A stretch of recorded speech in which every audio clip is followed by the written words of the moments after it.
some few hours ago. Ndio. Aliyekuwa gavana wa Nairobi Mike Mbuvi Sonko ndio alishake the internet. Naam. Na taarifa za kusikitisha sana kuhusiana na familia yake. Former governor decided to expose what is happening inside his family, especially kwa mtoto wake wa kike aliyeolewa.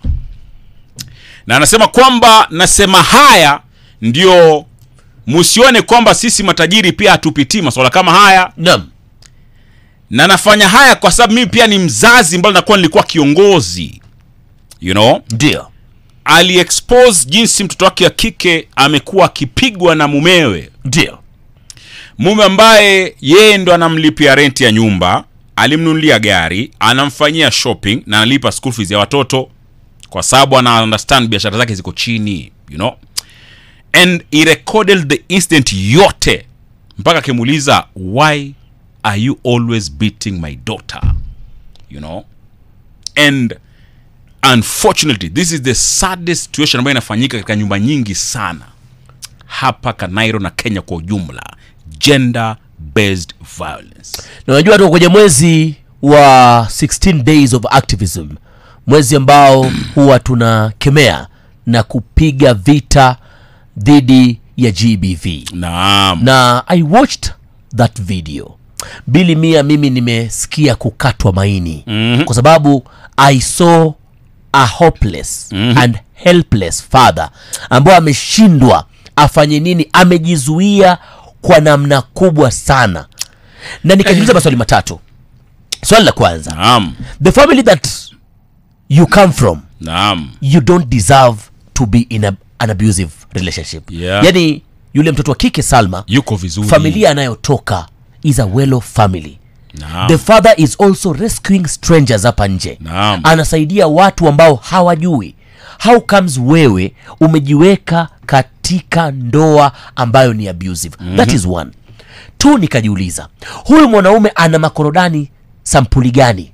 To go against Sonko. Is it ujasiri au ni ujinga? Upumbavu. Au ni watu ambao wanajuana kwa vilemba? These are the questions nimejiuliza sana Bili Mia. Yeah. Swali la tatu nikajiuliza, is everything content for Sonko? Like, isn't nothing sacred kwenye maisha yake kwamba he deserve kufika mtandaoni?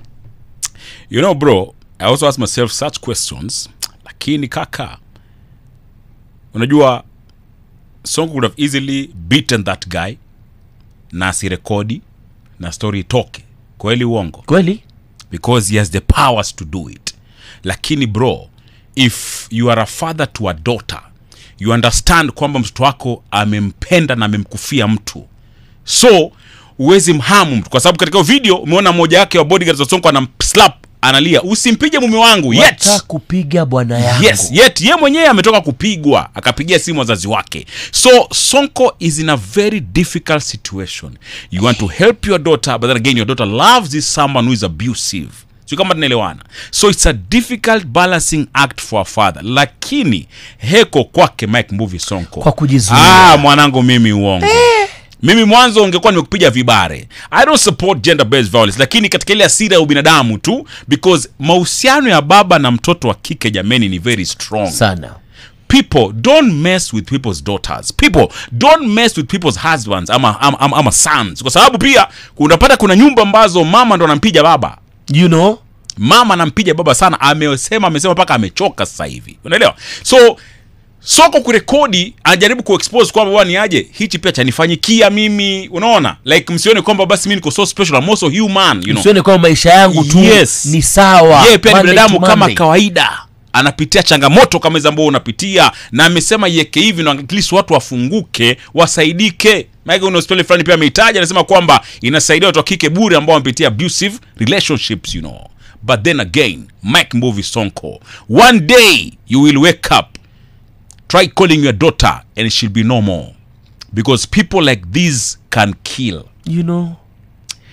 Because amesema kwamba si mara kwanza wala pili, up to 10th time huyu jamaa anampiga Mike Mbuvi Sonko.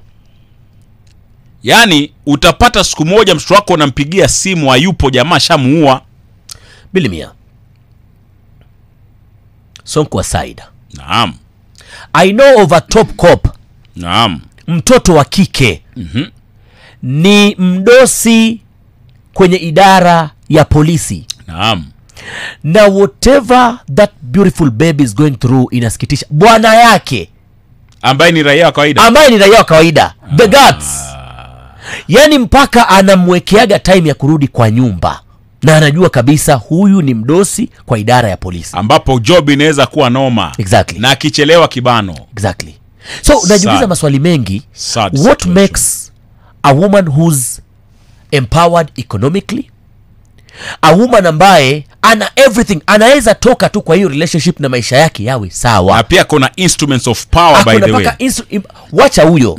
There is a whole magistrate ambaye pia anapitia the same. Now you wonder.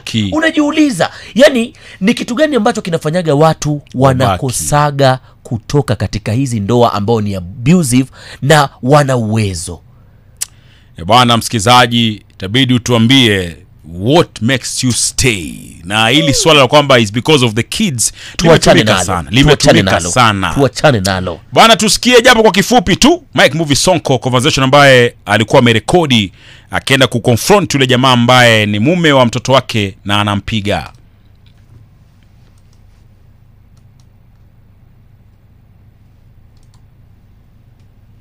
Men and women, nimekosewa leo. Na si mara ya kwanza ama ya pili ama ya tatu ama ya nne, kama mara 10, lakini nimekuwa nikinyamaza, nikivumilia kwa sababu nilikuwa nawachukulia watu kama watoto wangu. Vijana, ukikosana na msichana usimpige. Jivunisha kuongea na yeye, reach out to the parents, and I'm sure there are so many countless families suffering from what transpired this morning kwa my daughter. My daughter called the mother in the morning. Good morning, Mom. Hi, how are you, Salma? I'm not good. Mom, are you free today? Come for me. Oh, where are you okay, Salma? No, I'm not okay. Oh, I'm so sorry. What's up? I just asked for breakfast and I was slapped twice. No, that is very bad. And I didn't have money. And I just came in the morning and I've been telling him the kids are hungry. The kids are hungry. Can I come for you? Yeah, just come for me. I'm tired. Hold on. I'm on my way. That is very bad. I'm on my way. Be strong, dear. My daughter called the mother in the morning. Akamwambia, mama, my husband ameingia asubuhi kumuuliza mtoto atakula breakfast nini, akaslapiwa. Ameslapiwa hapa, akawekwa dent kwa mdomo, akapigwa na akazidi kuweza kuendelea kuongea na pia kafika mahali ambapo akatokea kanda, wakati ambapo wamefika pale katika nyumba na wanamuuliza, why are you beating my daughter? Tusikie what transpired. So I decided to drive all the way to Kitengela. Ako wapi?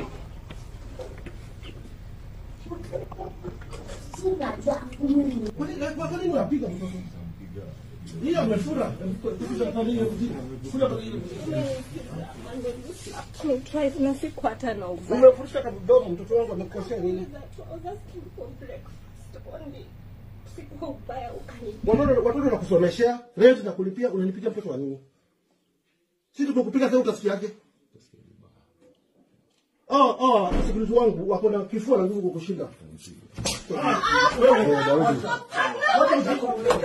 Wewe mtu ni nini simsikize ile mtu mnaelewa. Kuna watoto hapo wote.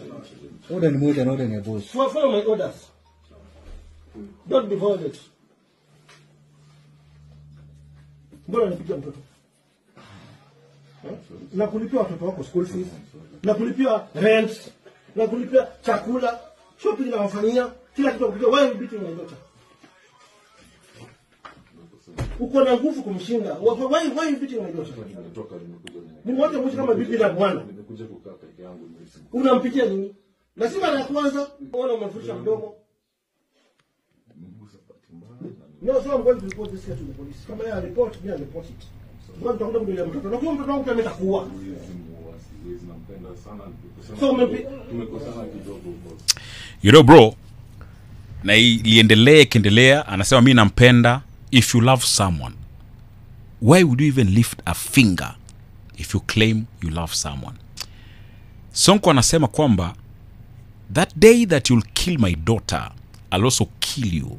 My question to Mike Mbuvi Sonko, why wait for your daughter to be killed? Why? Umeona bodyguard wa Sonko anampiga mbao jamaa kwa sababu ile hasira, lakini Sonko anamwambia ni aje, acha kuna watoto hapa karibu. Na pia mtoto mwenyewe anasema don't slap my husband. Yaani kwamba anampenda kupita kiasi. Bro, kuna shida. Let me say this. Kuna shida. Kuna wanaume ambao ni very lucky. Lakini pia kwenye safari yao ya kuwa lucky wamejisahau. Naam. The only thing that you bring to this relationship ni nguvu zako za kiume. Imagine. Unalipiwa labda school fees za watoto wako, chakula unalipiwa. Nimeona paka video, an extra video ambayo Sonko anatoka kwenye gate, kuna Range Rover imepark pale, lakini kijana anasema imeharibika steering. Anaambiwa leta wazazi kwanza. Yaani ni kama Sonko ni principal, anakuambia ukuje na wazazi ndio uone kama utakuja atatengeze gari to solve, alafu ukuje Monday tutengeze gari.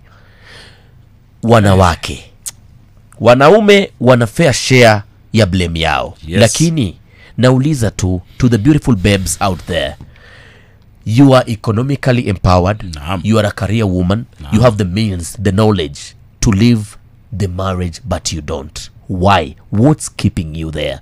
Hii savior mentality kwamba you are the only person who can save this man, tuachane nayo. Manake najua kuna wanaume pia wanasema wanataka kuhear the other side of the story, lakini ikifika ni wakati ambapo kumeanza kuwa toxic, watu wanapigana, bwana toka. hakunaga two ways about Toka. it. Just go home. Because ni nini ambayo inakupeleka unainua mkono? You know, Like, bro, let me tell you something. I'm in marriage for the past 12 years right now. Bro, a woman anaweza kuudhi paka ufike kwa ukuta. Yani as in, anaweza kuudhi ile mbaya na nakwambia nipige na nifahamu. But as a man, you are the man of the house. You are the one who tuned this woman, akakukubali, akaja akakuzalia watoto. You are supposed to use your sixth sense and not lift a finger, you know. The best you can do, walk out, go breathe, just keep quiet, let them talk, because wao watakupiga. Na wengine wanaweza enda hapo kupige pia ili wakuprovoke zaidi. So just get out of the house, because it is not supposed to turn violent at all.